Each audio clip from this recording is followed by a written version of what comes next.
Welcome to your Canadiens Connection on Rocket Sports Radio. We are proud to be the trusted source for all things Habs for more than a decade. This is the Canadiens Connection Podcast.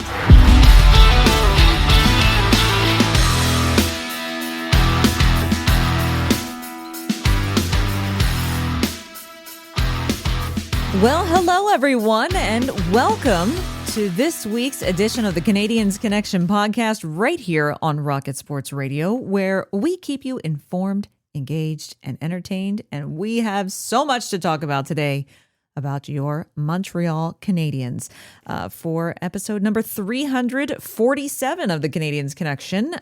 This week's show entitled Key Priorities, What the Habs Must Accomplish This Summer. It's going to be a big one. It's going to be a good one. Lots to talk about. Let's do some introductions first. My name is Amy Johnson. I'm going to be your host for today's show. And I'm very pleased every week to be joined in the studio by my co-host, who is the founder and president here at Rocket Sports, Rick Stevens. How are you doing today, sir? We have a lot to talk about, about the Montreal Canadiens in this show. And the pre-show, I keep saying we should record the pre-show and do a Patreon thing or, something like that. We had fascinating discussions about renaming the arena in Philadelphia, about the breakup of Yugoslavia, which... Well, no, but 1990s geography history lessons. It led to the creation of Slovenia in 1991, and Slovenia is related to our hockey discussion. We'll get to that in a minute with the IIHF World Championships. They got off to their start this week. Mm-hmm. They did, and there were some Habs there as well. We're going to talk about that in just a moment. In fact, here's what you can look forward to on today's show. As always, the first segment, if you're new around here, welcome. And each show is broken into 3 segments. Our first segment is typically all of the news and notes about the Canadiens, their prospects, and the NHL in general from the last week. And so we're going to talk a little bit about World Championships. We're going to talk a bit about the Habs prospects. We're going to talk a little bit about the NHL Draft Lottery. There's some NHL coaching news that we're going to talk about. There's all sorts of things happening. So lots of really good information about the Habs and their prospects in the first segment. Then in the second segment, that's where we hit our big topic of the week, where we get real deep dive into the focus of today's show. And that is Gorton and Hughes discussing key priorities for the summer ahead and beyond. Basically, in-depth breakdown of the end-of-season press conference that Jeff Gorton and Kent Hughes held earlier this week. And we're going to focus mostly on what is shaping up to be their key priorities for the Habs in this offseason, and what they need to accomplish to keep their plan moving forward. They said the rebuild's over, right? They did not. They did not say that. Well, what did they say? Well, we're going to talk about that. And we're going to hear from them as well. We're going to play you a bunch of clips from the press conference and kind of analyze them, what they said, what they didn't say, read between the lines, those kinds of things. Lots of great information to cover there. And then in our third segment, we're going to introduce you to this week's Canadiens Connection question of the week. That's where we want you to write in and let us know your thoughts on a specific question, and we're going to pick the best answers and read them out on next week's show, and we'll get you caught up on things to be looking forward to in the coming week between now and our next episode. So it's going to be a really good show today. The off season has officially started, and it promises to be an exciting off season with lots of potential for next year's roster and next year's team. So looking forward to getting the off season and today's show started. So first, let's dive right into what Rick was talking about, which is the Men's World Championships that are going on right now, the IIHF World Championships. Should mention that we said there's a couple of Habs, 3 Habs actually, who are representing different countries. Talking about Team Canada, who has actually just opened their tournament earlier today. Today is Saturday, with a 4-0 shutout against Slovenia. The aforementioned Slovenia. The aforementioned Slovenia.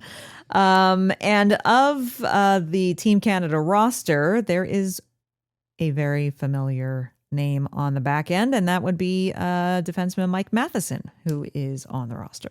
Mike Matheson, he was the 15th or 16th player to be announced as a member of Team Canada. First time that he's done this before. He's represented Canada in 2016 and 17.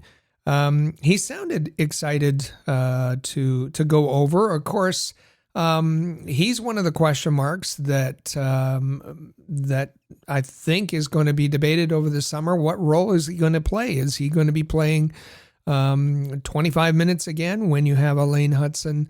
You have Caden Gooley, who the pairing have kind of taken over.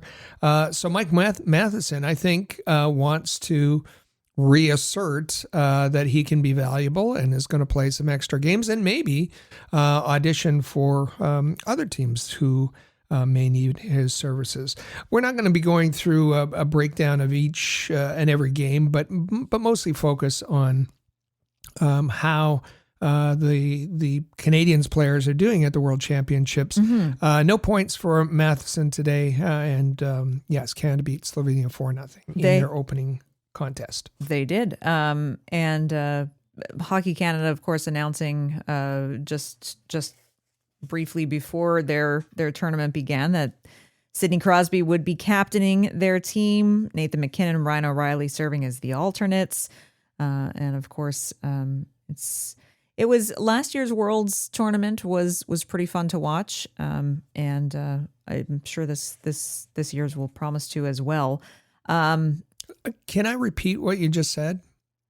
Sidney Crosby is at the World Championships and he's captaining Team Canada. Yeah. That's pretty important because it's not something Sidney Crosby has done a lot of. And either he's been in the playoffs or he's been, kind of recovering from a long, tough season and letting any injuries heal. Mm-hmm. But he thought it was important to get over there to Sweden and serve as Canada's captain. So did Nathan McKinnon. Mm-hmm. So did Ryan O'Reilly. Why would that be? Well, the Olympics coming up. And so you know how important the participation in this tournament is for selecting the participants for the Olympics. Now, how does that relate to the Montreal Canadiens? Well, Nick Suzuki had said that he was unsure whether he would be joining Team Canada because he was pretty banged up, I think was the phrase that he used. And he was going to have to get medical clearance. It appears that he hasn't gotten that clearance to join Team Canada, and what will that say about his inclusion in the Olympic team come February? Absolutely, it'll be, and we said this before. We said it last year as well. Anyone who isn't going to choose to go to these tournaments, you have to understand that there could be, doesn't mean it's a guarantee, but there could be consequences. And so, Cole Caulfield was at his end of season press conference was up in the air as to whether or not he was going to go to Worlds. He obviously did not. Lane Hudson was the same. And as you said, Nick Suzuki said he, needed some medical clearance, those types of things. Just anyone who voluntarily chose not to attend Worlds, not to accept an invitation at Worlds, do not complain if you don't get chosen for the Olympic roster. A fair warning. And I'm not saying one equals the other, but sometimes those decisions can be weighted for certain things.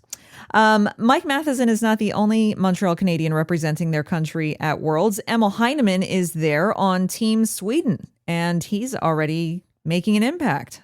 Yeah, in their first game, and on the first goal that Sweden scored, it was Mikael Backlund who scored Sweden's first goal of the tournament. That was assisted by Emil Heineman. He made an amazing pass to put the Swedes up 1-0, and then he just did Heineman kind of things the rest of the game in forechecking and backchecking and giving very little space to the Austrians.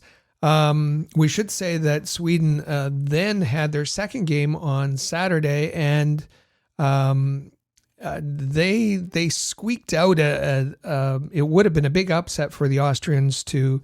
It was Slovakia in the first game, Austria in the second game against Sweden. The Austrians were leading until Sweden scored 2 goals in the third with like 12 seconds. They were like 12 seconds apart, something like that. Went on to a 4-2 win. And talking about Austria, well, there's a Canadiens connection there too. There is. Young Vinzenz Rohrer, the right winger, is playing for Austria, and he's also already got a point in the tournament. He's been playing for the Lions, as we know, been playing for the Lions in the National League, the Swiss League. He is just 20 years old, third round pick in 2022, 75th overall by the Canadiens, and participating in this tournament. And, you know, when we talk about prospects, I think his participation here says, don't forget about me. That's right.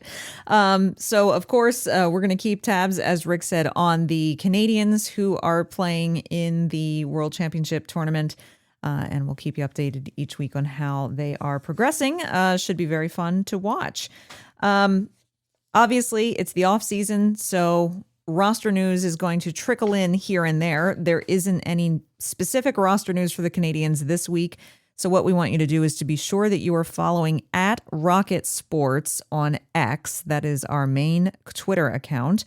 And so watch out for us to share any news about Canadiens pending RFAs and UFAs, contract discussions, anything that might be going on with anyone on the roster. And we'll be sure to talk about it here on the show when and if that happens. Like what you say. Well, at the end of season media availability, Yoel Armia said that contract discussions had begun.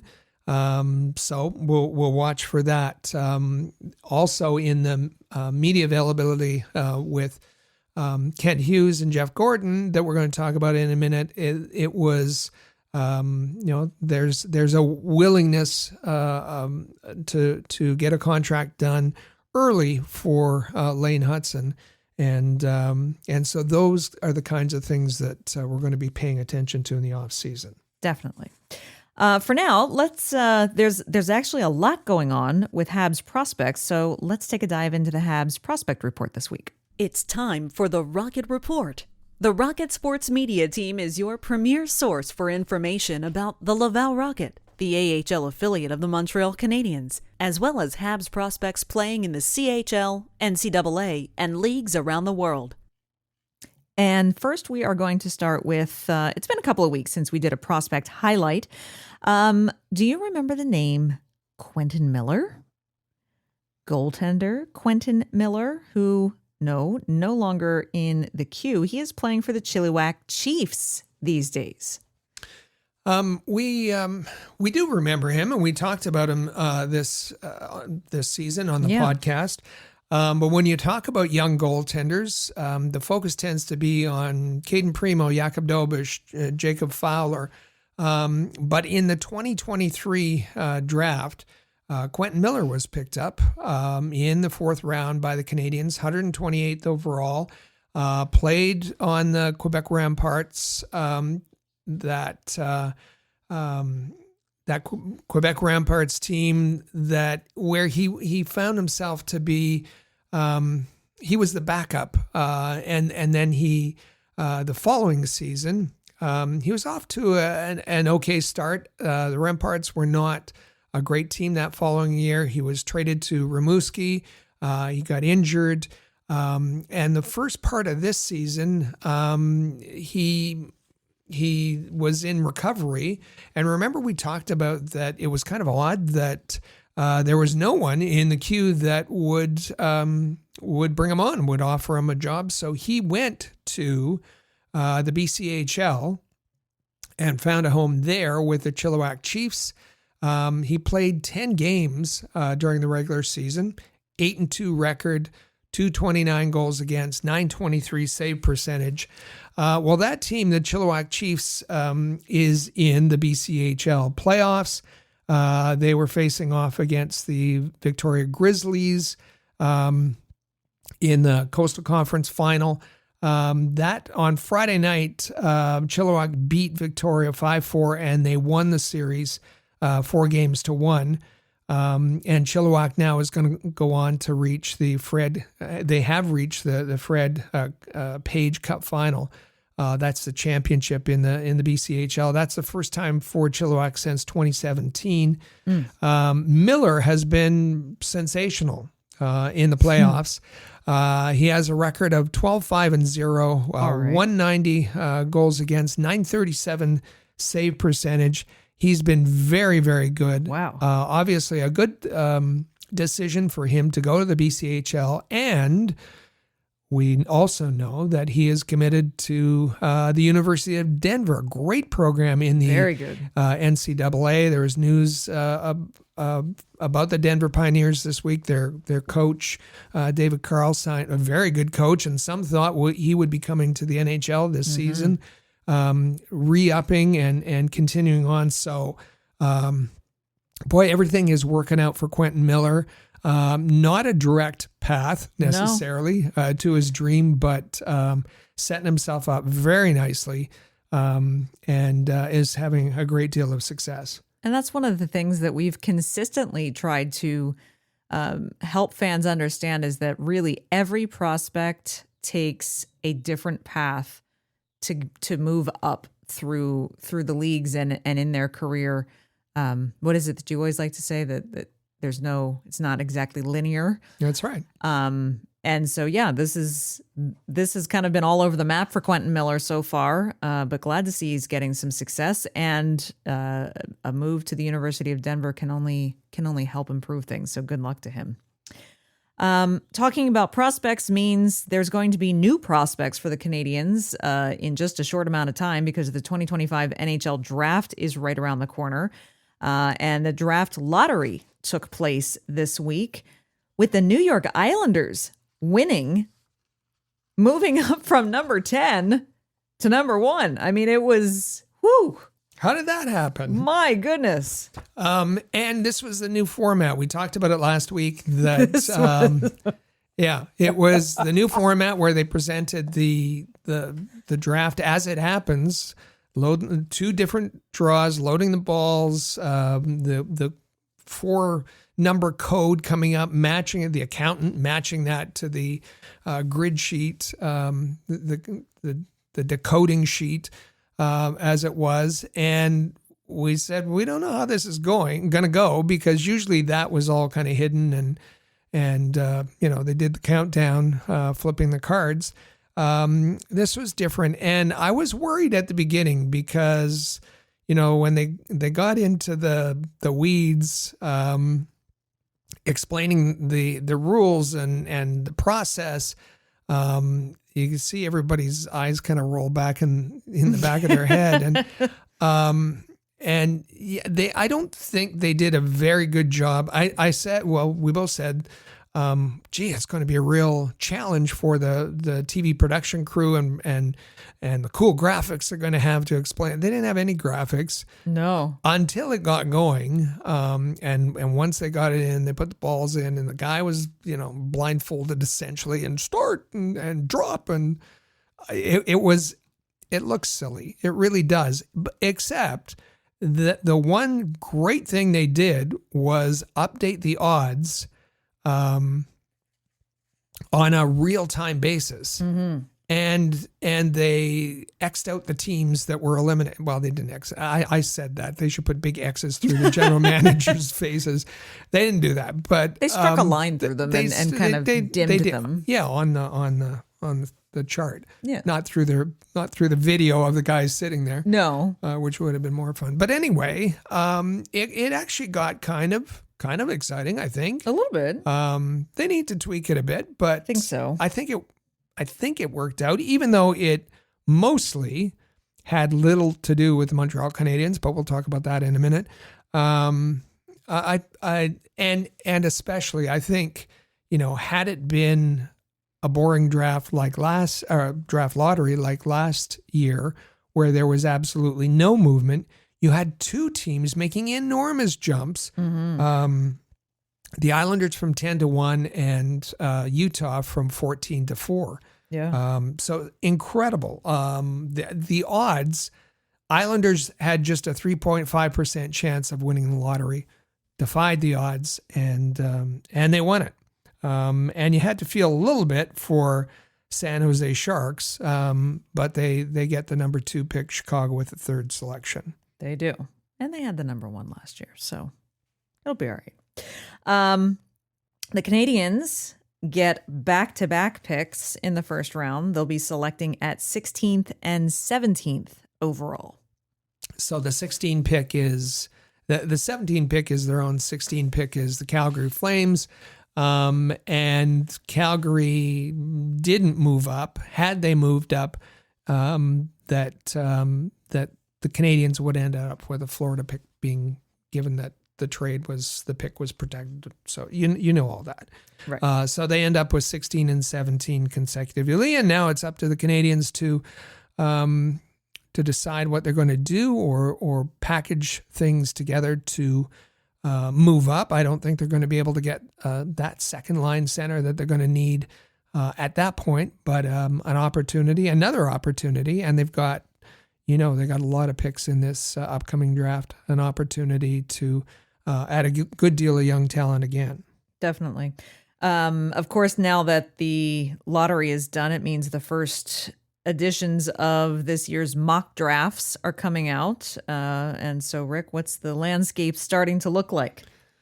Well, The Athletic put out their first mock draft 1.0 this week, and we're not going to debate it. We're not going to give you backgrounds or anything like that. Just give you a sense of the names that you're going to be hearing. So this mock has, the Islanders are picking first. Matthew Schaefer, defenseman for Erie.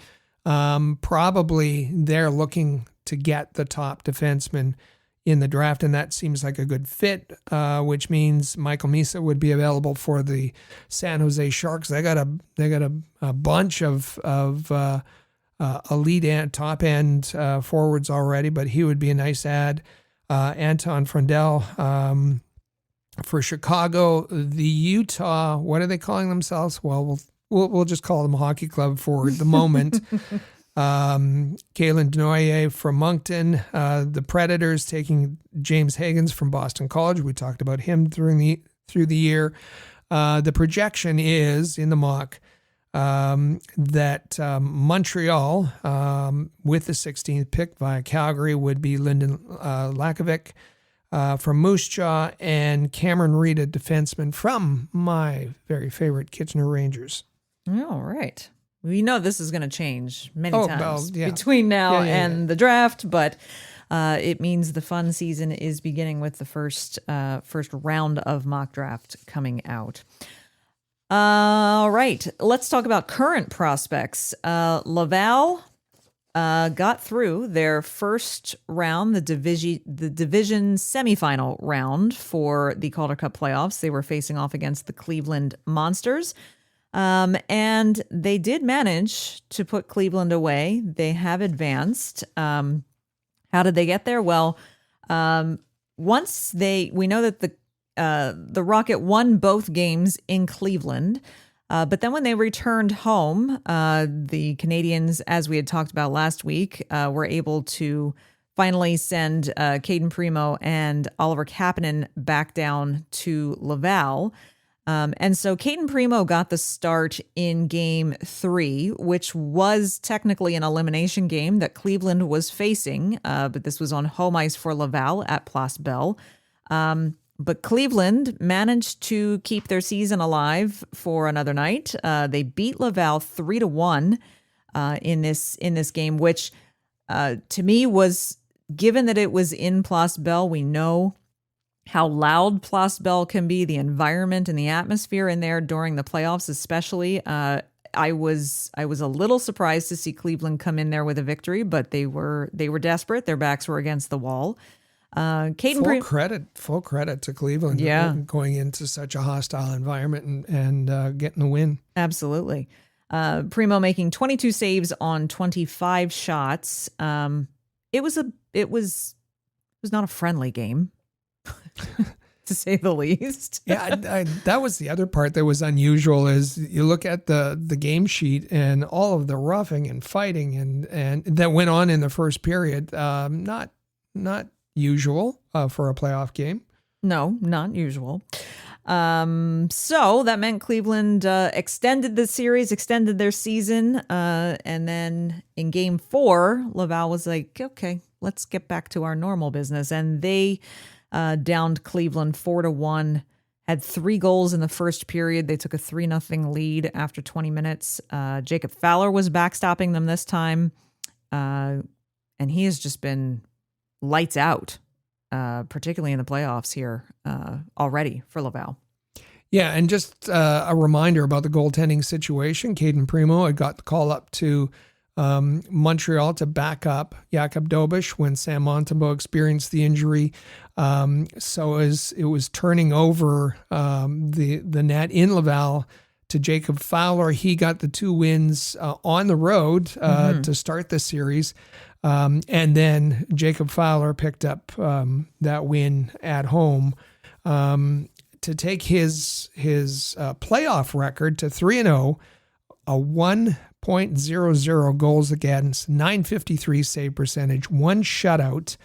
And overall, with his adding in his regular season games, that gives him a 5-1 record overall in his pro career with the Rockets. So going to be an interesting decision ahead for Pascal Vincent into who starts the next series. Absolutely.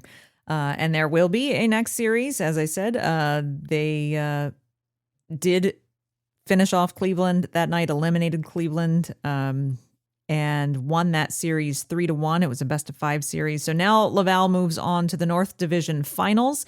This will be another best-of-5 series. They'll be playing against the Rochester Americans. That is always a tough matchup.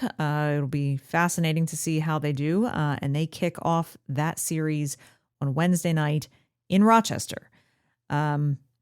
However, Laval also making some moves of their own. They have signed, speaking of Habs prospects, they've signed defenseman Owen Protz to an ATO. And when I saw this news, my first reaction was he's gonna destroy somebody if he gets into a lineup. Owen Protz on an ATO, an amateur tryout with the Laval Rocket. I would love to see him get into a game. Well, that was directly from the scouting report. When the Canadiens selected him was he chooses violence when he steps on the ice.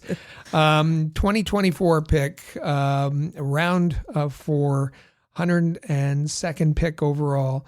And yes, he was last year playing for Sudbury Wolves at the OHL trade deadline, moved to Brantford. And in Brantford, he got to play with another Canadiens defensive prospect, Daniel Sobolev, and they made up the top pairing. This season, he's been playing with Adam Juracek. So he's had good players beside him, but he's had a terrific season, all his own. 5 goals, 27 assists, 32 points in 67 games, plus 11 rating. And in the playoffs, he had 5 assists, and a goal for 6 points in 11 games and a +10 rating. So he's been very, very good, as well as being very, very physical for the Bulldogs. And it'd be nice to see him get into a game in this what is hoped to be a long playoff run for the Laval Rocket. That's right. And what about that third goaltender that Laval had? What about Connor Hughes, who was having the rotation with Caden Primo for most of the season? Well, as was reported that he was likely going to go back to Europe, we now know where he is landing. The Lausanne Hockey Club. That's right. They put out a press release saying that they were very excited to welcome back 28-year-old Swiss-Canadian international goaltender Connor Hughes for a 5-year contract. They've signed him to a 5-year contract and are very excited about it. And it's interesting given that the playoffs are still going on for Laval. Connor Hughes had 29 games with Laval, a record of 15-15, 15-12-3, goals against 258, save percentage of .905, and he had 2 shutouts. He off to a great start and then kind of cooled. Jakob Dobish was good. Caden Primo was fabulous. And then we talked about Fowler at the end of the season. So seeing that there wasn't going to be a place for him next year, he has already taken care of not only next year, but the next 5 years in going to the National League in Switzerland. Well, good luck to him. And then the next professional league down from that is the ECHL, the Trois-Rivières Lions, continuing their run in the Kelly Cup playoffs. They are in the midst of their North Division finals against the Norfolk Admirals. That series is currently tied 2-2. And so Game 5 of that round is set for Sunday in Norfolk. It will be all fingers and toes are crossed for the Trois-Rivières Lions as they continue on in their run. And they had been breezing through, and this is a real test for them. And we talked about it during the season that Norfolk had given them their money's worth. Remember that stretch? It seemed like for 8 games they were playing Norfolk. Yeah.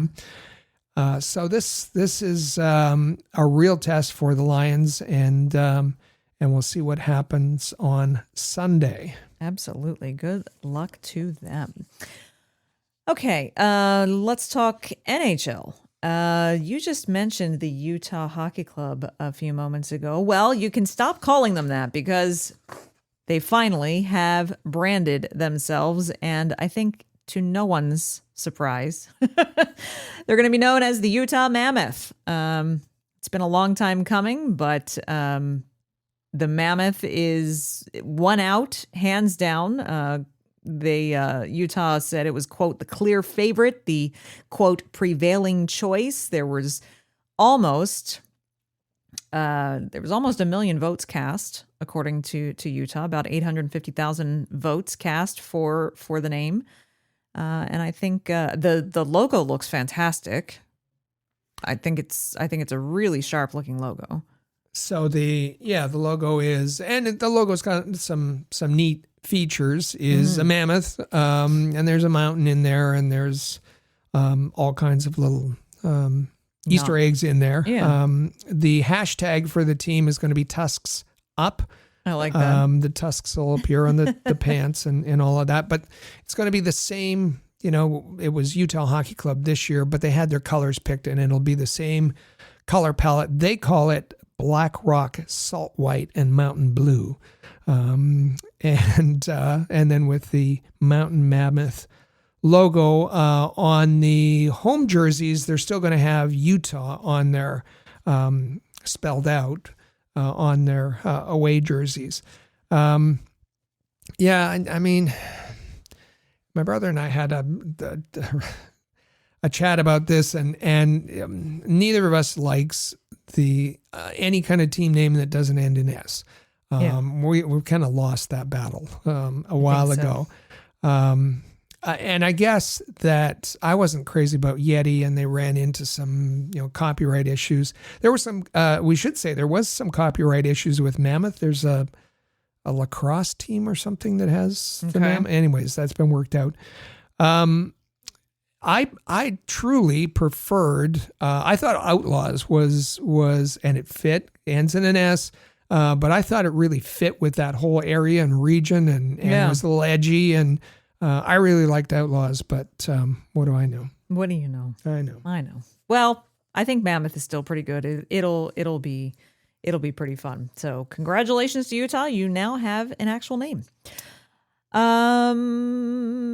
Speaking of teams out in the West, on Monday, the LA Kings and Rob Blake parted ways. And so there is now a new search for a new vice president and GM. Mark Bergevin? Maybe. We'll see. He's going to be part of the mix for sure. Jarmo, our dear friend Jarmo Kekalainen, apparently is being discussed as well. We'll see what happens there. We'll see what happens. On Wednesday, the Sabres announced that former NHLer Eric Stahl has been hired as special assistant to the GM. And we're mentioning this, of course, because of Eric Stahl's association, a former Montreal Canadian, and any excuse I have to get Thunder Bay in. That's Eric right. Stahl, all the Stahls, in fact, from Thunder Bay. So Eric Stahl is going to be charged with being involved in, they say, all aspects of the hockey department, players, prospects, scouting, the whole bit. And it's congratulations to him for that. The Islanders still looking for who is going to replace Lou Lamoriello as the GM. Over there. This is another place where Mark Bergevin's name has been coming up. However, Ken Holland seems to be leading the charts on the candidate who's gonna maybe get the job. But the Canadiens, there's a Canadiens connection on this one as well, isn't there? The Islanders apparently contacted the Montreal Canadiens and asked permission to speak with Jeff Gorton. Pierre Lebrun says the answer they got back is that Gorton is in Montreal to stay. All right, then. Just put an end to that right away. Coaching continues to be, there's changes, openings, interviewing, searches. One of them is off the board. Anaheim, on Friday, the Ducks announced that Joel Quenneville is their new head coach, replacing Greg Cronin. Some controversy there, of course, but Pat Verbeek said they checked all the boxes, in including players and the whole string of things to answer the questions that they had, and Quenneville passed the test. As each round of playoff series comes to an end, the teams who are eliminated, we're going to start to see some vacancies crop up here and there as well. That is the case with the New Jersey Devils this week, who were eliminated by the Carolina Hurricanes. The Devils announcing that they're not going to renew 2 assistant coaches, as well as their video coach, and in their AHL affiliate in Utica, a Comets assistant coach will also not be renewed. They don't like their assistant coaches, so apparently not. They're done. Still some coaching vacancies as you go, and we'll update the coaching carousel as we go week to week. That's right.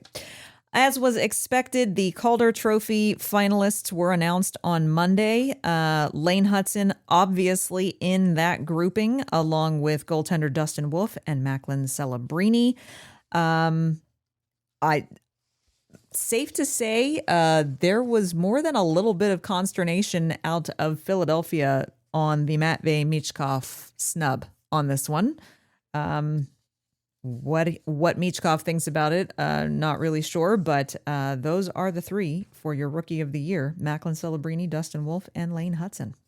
And certainly Michkov was in the conversation throughout the year when it came to the Calder, and I feel badly for the others because Celebrini had a great season, Dustin Wolf had a great season, but this is Lane Hutson's award. It is his award, and next we've talked about next season is going to be difficult as well. We should say And some fans were surprised to read this, that Lane Hudson is the first Canadiens Calder Cup trophy finalist since Brendan Gallagher in 2013. Gallagher finished second in the voting in 2013. And if you go back, a while. It's been a while. If you want to look for a winner, you have to go back even further. Michael Ryder was up for the award. He finished second in 2004. Shel Dahlin, do we remember that name? He was third in 1986. Okay. Steve Penny and Chris Chelios were second and third in 1985. And to find the last Canadian to win the Calder, you have to go back to 1972, and none other than Ken Dryden. All right, then. Well, good luck to Lane. It seems like it should be a natural decision, but you never know till we know. So good luck to Lane Hudson on his nomination as a finalist for the Calder. All right, we are going to take our first break here on the Canadiens Connection podcast. Coming up, after we hear from our sponsors over at DraftKings, we are tackling this week's big topic, where we are breaking down what Jeff Gorton and Kent Hughes discussed at their end of the season press conference earlier this week. And we're going to take a close look at their key priorities for the summer ahead and beyond to move their plan for the Canadiens forward another step. You are not going to want to miss it. We've got lots of great audio coming up. It's going to be a fun segment. So stay with us. You are listening to the Canadiens Connection podcast on Rocket Sports Radio. Ready to win some real cash during the basketball playoffs? Check out Pick 6 from DraftKings. When it comes to basketball payouts, DraftKings Pick 6 posterizes the competition, including Prize Picks. Hit all your picks and score higher minimum payouts on Pick 6, plus even more cash if you outscore the competition. Pick 6 is available in most states, including Missouri, California, Texas, Georgia, and more. New players get $50 in Pick 6 credits instantly on just a $5 entry. So download the DraftKings Pick 6 app now and use code THPN. That's code THPN for new customers to play $5, get $50 in Pick 6 credits. Better payouts, bigger wins. Only with Pick 6 from DraftKings. The crown is yours. Gambling problem? Call 1-800-GAMBLER. Help is available for problem gambling. Call 888-789-7777 or visit ccpg.org in Connecticut. Must be 18 plus. Age and eligibility restrictions vary by jurisdiction. Pick 6 not available everywhere, including New York and Ontario. Void where prohibited. 1 per new customer. Bonus awarded as non-withdrawable Pick 6 credits that expire in 14 days. Limited time offer. See terms at pick6.draftkings.com/promos.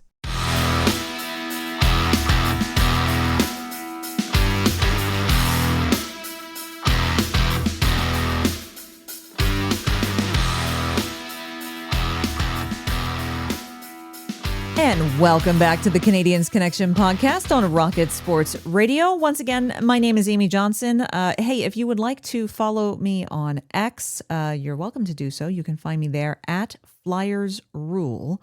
And of course, I'm joined by our president and founder here at Rocket Sports, my co-host, Rick Stevens.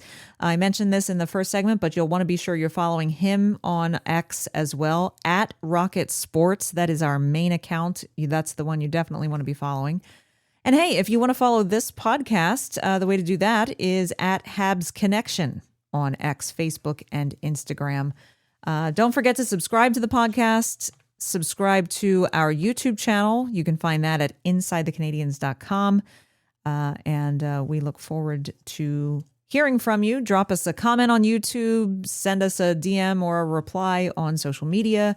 And you can always chime in on our Rocket Sports text line. That is 585-3-ROCKET. If you've got questions, comments, answers to the question of the week, anything, send us a text 24/7 at 585-3-ROCKET. All right. So on Monday, Jeff Gorton and Kent Hughes sat down to talk to the media for one final time for this season. And shared their thoughts on really the challenges that remain for them to start solving this summer. They've come so far in the progression of their rebuild and the plan that they've got. They've made some strides, and now there's new challenges that lay ahead. Those are the next priorities that are up. But really, the Canadiens really gave their fans a really exciting final couple of months of the season. They were the very last team to squeak into the playoffs. And yeah, it's the first real taste of playoff hockey that fans have had for a while from the Habs. And it was something I think Habs fans are hoping can be repeated soon. Keep bringing that excitement. But really to go any further and to keep that excitement coming season after season and really start to legitimately challenge for a Stanley Cup, they're going to need, there's still a lot of work to be done, Rick. There's a lot of work that still has to be done. The players are pleased with the progress, it seems. The management seems to be pleased with the progress. The fans are definitely happy right now. So where does that leave things? What does Jeff Gorton and Kent Hughes have to focus on this summer? And that really seemed to be a big talking point and central topic around their end-of-year press conference this week about where the key priorities are in this offseason to move them ahead again next year. And so Jeff Gorton was asked whether or not the Canadiens making the playoffs accelerated their plan at all. And he responded by saying this. I don't think it's fast forwarding anything. I think we've come in here with a plan of what we want to do to rebuild this team. And I think it's certainly helpful in a lot of ways. The experience of it for our players, maybe to show the rest of the league what it could be like to play here. There's a lot of benefits from what the players were able to do this season. But we're certainly not, we're not done. There's a lot to do here, and it's just, like I said, it's been a real good year. It's been a fun year for everybody to be part of, and we're going to use it as a huge stepping stone as where we're going. So yeah, there were, as he said, to use his words, there were a lot of benefits to this season. Everybody is happy with what happened, and even having that Bell Center and reminding both Canadiens fans and visiting teams that this is what you're going to experience when the Canadiens return to the playoffs and go on an extended run. So there were absolutely benefits, but let's be frank. It meant that there was two playoff home dates. There was a bonus of one extra win to the season. That's not enough. That's not quite enough. So that doesn't give Gorton and Hughes the permission to skip any steps. As he said, this doesn't accelerate the plan at all. We still have to go through the process. And that's really that's the kind of message that we've wanted to hear. I mean, Rick, at every stage throughout this process over the last few years, whether it's free agency, whether it's the trade deadline, any of those, and every offseason, we've constantly kind of been a broken record saying, don't get distracted. Don't look at the shiny object.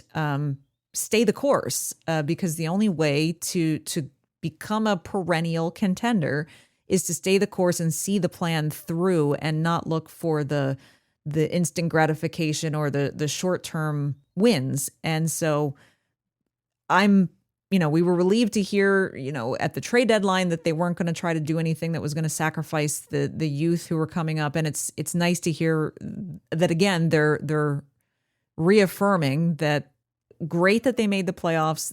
The kids learned a lot from it, but it's not going to necessarily change anything or speed anything up. Yeah, I think the sense you got overall from the media availability was that they're cautiously optimistic. But there seemed to be an intention to dampen expectations that the city got revved up Habs fans got absolutely energized, and they want to just kind of dampen things down and slow things down and remind people that they're in the team building phase of the rebuild. Yes, it's obvious the Montreal Canadiens are still in a rebuild, as hard as that is for some fans to listen, a rebuild doesn't just refer to the time when you're at the bottom of the standings and you're picking first overall. But they're not at the stage where they're just going to be tinkering with the lineup. There are some key things, key priorities, as we said this summer, major things for them to be doing to follow along the rebuild plan that they're on. So when asked the question was posed to both Jeff Gorton and Kent Hughes. Okay, so if you're not accelerating the plan, if you've taken everything that's happened this season into consideration with a grain of salt and just basically kind of considered it as bonus experience, what are the big key off-season priorities for this year?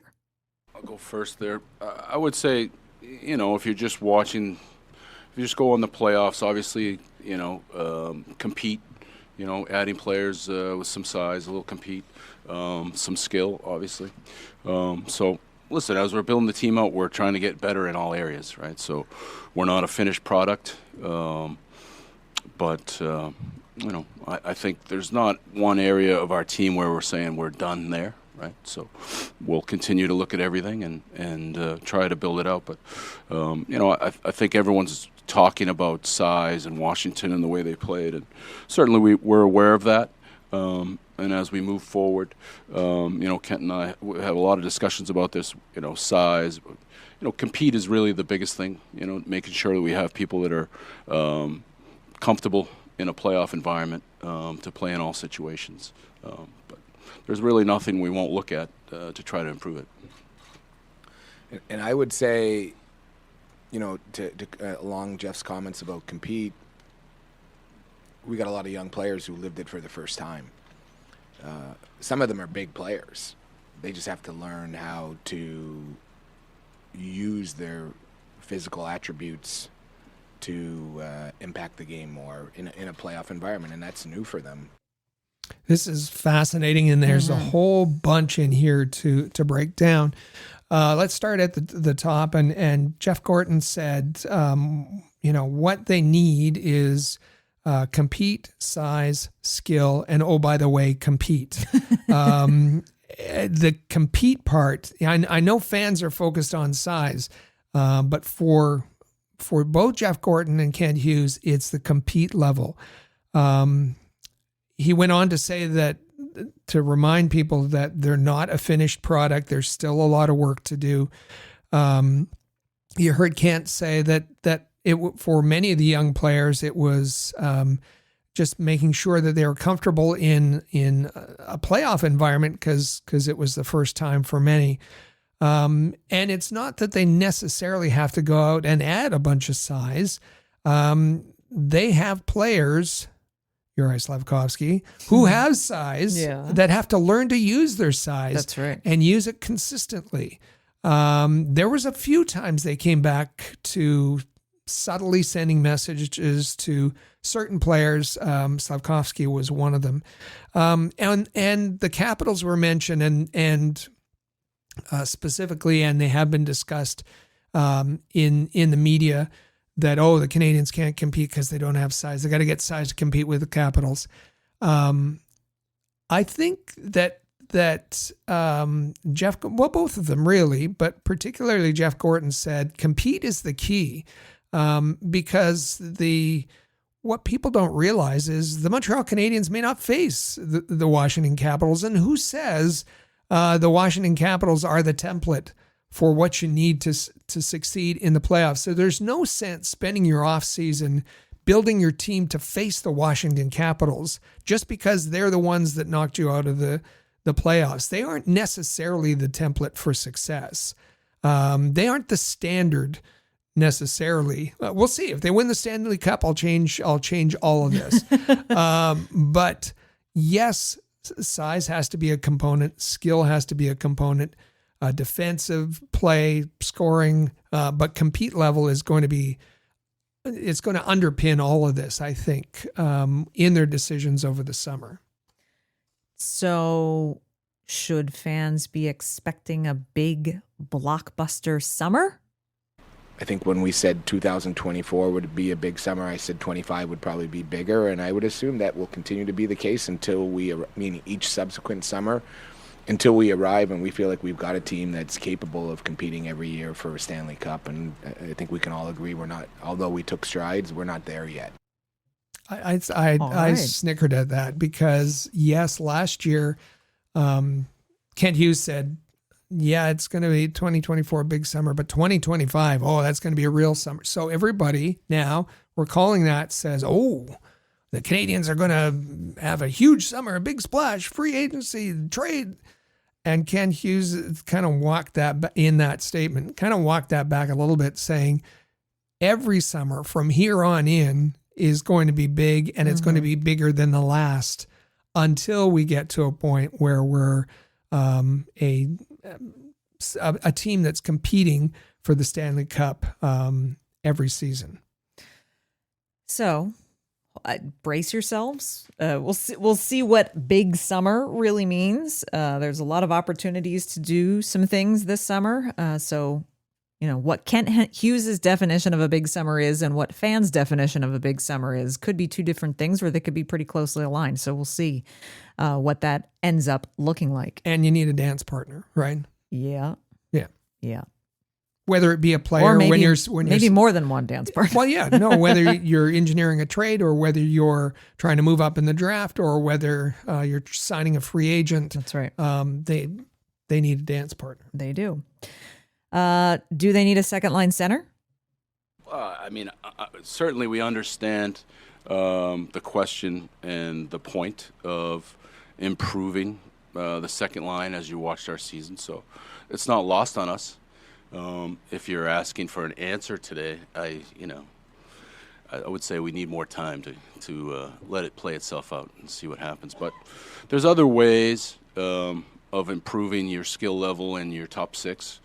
I think if you look around the league, there are teams that have players that aren't necessarily centers, that are 100-point players, that are driving lines and being very creative players. So there's more than one way to do this, and I understand, and I have fun reading your articles. So it's not lost on us, what we have to do and where we have to go, but it's pretty hard for us to sit up here and say, yeah, this is what we're going to do. This is the player we've identified. So you understand that. Again, you have to kind of decode what Jeff Gorton is saying. And a lot of people think that, that Jeff Gorton is just kind of the figurehead or whatever. We see him less, and for obvious reasons and language reasons and whatnot. You see Jeff Gorton much less than Kent Hughes, but it's Jeff Gorton's vision, and he's the guy who has the experience and has been through rebuilds elsewhere, has experience, has relationships. He kind of undersells himself by being kind of goofy sometimes in the press conferences, and I think there's a reason for that. Mm-hmm. And the reason is partly so that he doesn't reveal too much about the Canadiens' plans. And this question came up when a reporter said, well, there's been a lot of serious discussion and what the consensus is among the media and amongst all the fans is you need a second line center. And Jeff Gorton deadpan said, really?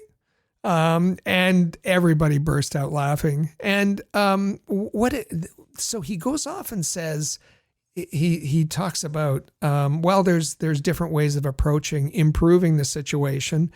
Maybe we don't go after a center. Maybe we go after a winger, because there's teams that are their second line is driven by a 100-point winger. Are the Canadiens serious about that? There's not that many, just a handful in the league. Are they serious, or is Jeff Gorton just throwing in a little bit of a red herring here for the media to chase? Because another thing that he said at the beginning, he said, is this answer going just to you, or is this being broadcast around the rest of the league? Again, which brought laughter. But he was making a serious point that, listen, we're trying to be as transparent as possible with you, but we can't. But we have limits. We can't broadcast our plans to the 31 other teams. You can understand that, can't you? And he said as much at the end of his response. He did. So when you hear answers like this, don't etch them in granite. There's different messages going out, and some of the things they can't talk about. And a little bit of Boston snuck out when he said, "And I read all of your articles." You heard it just for a second. It doesn't come out very often. Okay, so if he doesn't want to commit to whether or not they need a second line center, can Jeff Gorton at least identify some areas that need improvement? There's a lot of areas that we need to improve to be a team that's still playing now. We could defend better, right? We need more scoring. We need to be bigger. We want to be more competitive. There's a lot there. Like I said earlier, we're far from finished product, I think. When we set out to do this, what we want to do is build a team that can compete for a Stanley Cup every year, right? And I know it's cliche, but we're getting there. We're not quite there, but it's a big summer. There's some things we need to do, but we do need to go through things as an organization and talk about exactly what you're talking about. So again, if you haven't heard it up to now, yes, the Canadiens are still in a rebuild. There's lots of work left to do. Not a finished product. They're not just tinkering around the edges. The areas that he identified very clearly that need improvement are big areas. We need to defend better. 1, we need to score more. 2, got to add skill. We want to be more physical. We want more size. 3, and we want to be more competitive. And that's the only way, by addressing those 4 areas, that he said, if we were still competing now, and if we want to still be on the ice right now and playing games in the playoffs, we will have addressed those issues. And we want to go further. We want to compete for the Stanley Cup every single year. So there's lots of work to be done. And those, and not a finished product. And those are defense, scoring, size, compete level. Those are all big areas to address, and key priorities for the summer. But how do you fill those needs, Jeff? That's probably the $1 million question is how to put these pieces together. How do we have some players that we think are knocking on the door. What kind of opportunity we're going to provide them. Can we wait out a summer and give them training camp to earn a spot? Those are the big questions that we deal with, I think, as we're moving this forward. So it's a good question. Again, it's very hard to answer today. As we watch Laval, we'll watch very closely to their playoff run here to see, maybe learn a little bit more here. But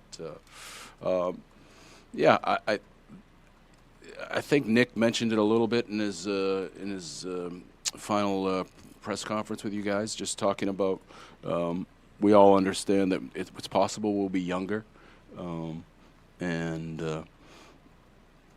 but we need to balance the youth part with experience too. So that'll be Kent's problem this summer, and I look forward to how he comes up with those answers.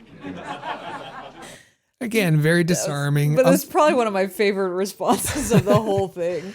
Yeah. Because Ken even laughed like, yeah, thanks, Jeff. Thanks. It's my problem. And we know you shouldn't take that Jeff Gorton's going to be on a beach somewhere. He's going to be involved, but publicly laying it's just to disarm people. And and when you're talking about serious topics, because it's a big challenge. It's a huge challenge for the summer in putting this all together. He described it as finding the right puzzle pieces. That's what they have to do. That's what they have to accomplish this summer. These priorities is figuring out how to put these puzzle pieces together. One, they have players in Laval knocking on the door. And earlier in the press conference, Kent Hughes said, we can't start adding people and why has Laval been so successful this year? It's because our prospects see opportunities, and we can't shut that door over the summer. We have to give them opportunities. And Jeff Gorton said the same. He also went back to saying, as he said, Nick Suzuki said, that the probability is the Montreal Canadiens are going to be younger next year. We talked about why that is, and we talked about why that's a positive thing. Players may not think so, but for the development, for the rebuild, for the future of the organization, getting younger and involving prospects and integrating them into this core. Jeff Gorton talked about all the talent coming, the way the nucleus was forming, and they can't just chase trades. They can't chase free agents. And in this clip said that they're still in learning mode. They're going to be following the Laval their progress in the playoffs closely and learning more about their prospects. So all of this is a strategy will develop over the summer, and they'll make some decisions whether there's something, maybe there's a component that they don't have in Laval or they don't have with their prospects coming, and whether they're going to have to go out and address that in the summer. They're going to figure all that out, come up with a strategy, and try to implement it over the summer. It's a really big summer, big opportunities was kind of the theme from Gorton. And so you're going to want to be here with us. This is a really key off-season for the Montreal Canadiens. And just like the point that I made towards the top of the segment about how it was nice to hear the kind of the reaffirmation that no, we're not speeding anything up. We're sticking to the game plan. We have a good plan. It's been successful so far. We want to keep moving ahead.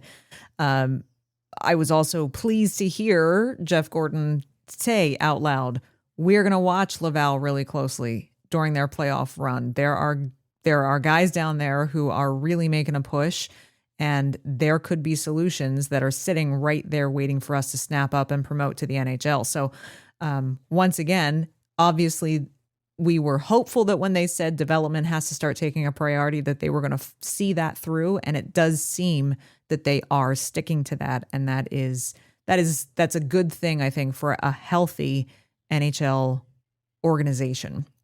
And so really, really great to see that. And the young guys down in Laval are doing a great job. We'll see who can compete during the playoff run and then in training camp. So this week, the question that we want to ask all of you this week, that we want you to send in your responses, is when we talk about the Montreal Canadiens, what exactly would progress look like to you next season for the Montreal Canadiens? Let me repeat that. In terms of the Montreal Canadiens, next season, what would progress look like to you? And maybe I can give some examples to let you know what we're looking for here. And it can really be anything. So, I mean, the Canadiens have just been through the playoffs. So I guess the first kind of natural reaction is, progress would be winning a playoff round or two next season. But it could also be, progress could be, a couple of rookies got integrated into the lineup. David Reinbacher, Logan Mailloux, Owen Beck, that would be progress. Maybe there's a fan that would like to see, a listener that would like to see Suzuki win the Selke.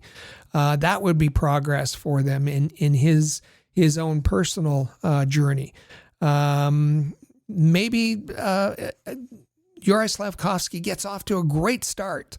That would be progress. Maybe the Canadiens find their second line center, or maybe Kirby Dach is able to rebound and show some of his potential. Mm-hmm. What are the things that would demonstrate progress to you next season for the Montreal Canadiens? Let us know the best way to do that. Send us a text on the Rocket Sports text line. That is 585-3-ROCKET.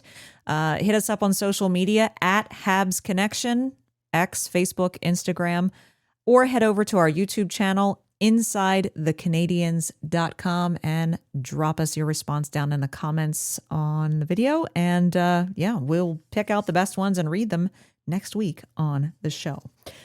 All right, we are going to take our final break on this week's episode of the Canadiens Connection podcast. Up next, we are going to get you all set for what's coming up on the week ahead and get you all ready for our next episode. So stick with us. You are listening to the Canadiens Connection on Rocket Sports Radio. Ready to win some real cash during the basketball playoffs? Check out Pick 6 from DraftKings. When it comes to basketball payouts, DraftKings Pick 6 posterizes the competition, including prize picks. Hit all your picks and score higher minimum payouts on Pick 6, plus even more cash if you outscore the competition.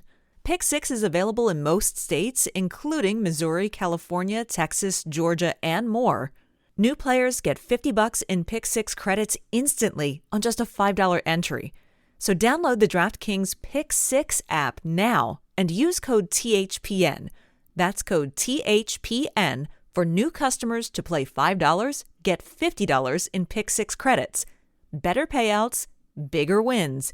Only with Pick 6 from DraftKings. The crown is yours. Gambling problem? Call 1-800-GAMBLER. Help is available for problem gambling. Call 888-789-7777 or visit ccpg.org in Connecticut. Must be 18 plus. Age and eligibility restrictions vary by jurisdiction. Pick 6 not available everywhere, including New York and Ontario. Void where prohibited. 1 per new customer. Bonus awarded as non-withdrawable Pick 6 credits that expire in 14 days. Limited time offer. See terms at pick6.draftkings.com/promos.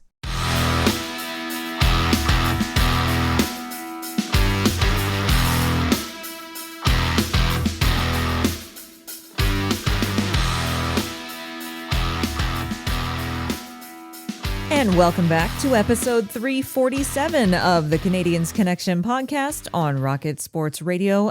We hope that you have been enjoying this week's episode. We've got lots more of this coming all summer and off season long. So don't think that we are going away. We are not. So we expect you to be back here every week as well. But we know it's summer.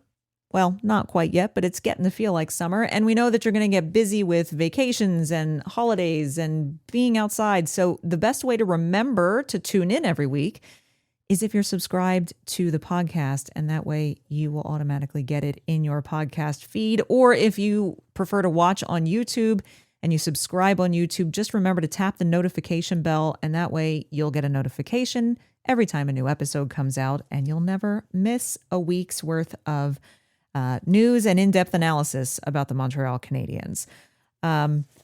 Also, remember, we mentioned this last week, but in case you missed the news, that we had a really fun new announcement last week that we have a new home for our written content. It's going to launch soon, but there's already some content there. It's over at hockeyhotstove.com. Some really terrific professional writers and journalists from around the league getting together to bring coverage of every team in the NHL. And Rick, we are pleased to be the ones who get to bring the Montreal Canadiens coverage. That's right. Rocket Sports will be the exclusive provider of Montreal Canadiens content for Hockey Hot Stove. As you said, we haven't had the balloons and cake yet. No. But there has been a soft launch, and so you're going to see content from myself, from Chris G. You want to get that content because it talks about the Laval in depth about their playoff run. And also this podcast, the Canadiens Connection podcast, will be featured on Hockey Hot Stove. Go to hockeyhotstove.com to get stories from reporters across the league. If you want Canadiens content only, we've made it easy for you. Just check out Habs Hot Stove, habsHotstove.com. Say it one more time, habsHotstove.com. And if you like chatting with other fans and the writers and so forth, maybe even some friendly debate about your favorite hockey team, be sure that you check out the forums tab and just scroll down to the Montreal Canadiens on the forums tab, and there you will get to have, it's like an old style chat room where you get to have great conversations about all sorts of different topics around the Montreal Canadiens or any other team that you choose. But we certainly encourage you to join the Montreal Canadiens on the section of the forum page, and you'll find us in there from time to time, chiming in on conversations as well. So be sure to bookmark that and check it out. And don't forget, send in your responses to this week's Canadiens Connection question of the week. In terms of the Montreal Canadiens, what would progress look like to you next season? We are really curious to see where your priorities lie and what you believe success and progress would look like next season. So be sure to get your answers in. We will choose your best responses and read them out to you on next week's show. And until then, we are just going to continue enjoying the World Championship tournament. We're going to continue enjoying the playoffs. There are still some Canadian teams in the running. There's still that's been fun to watch, and just all sorts of good things while we're waiting for the next Canadiens Connection podcast, which will just be a week away, Saturday, May 17th. We want to see you back here. So thank you so much for listening. Thanks so much for joining us. It's going to be a fun summer ahead. We can't wait to share it with you. You have been listening to the Canadiens Connection podcast on Rocket Sports Radio. Click subscribe so you never miss an episode of Canadiens Connection. Follow us on Twitter, Facebook, and Instagram at Rocket Sports.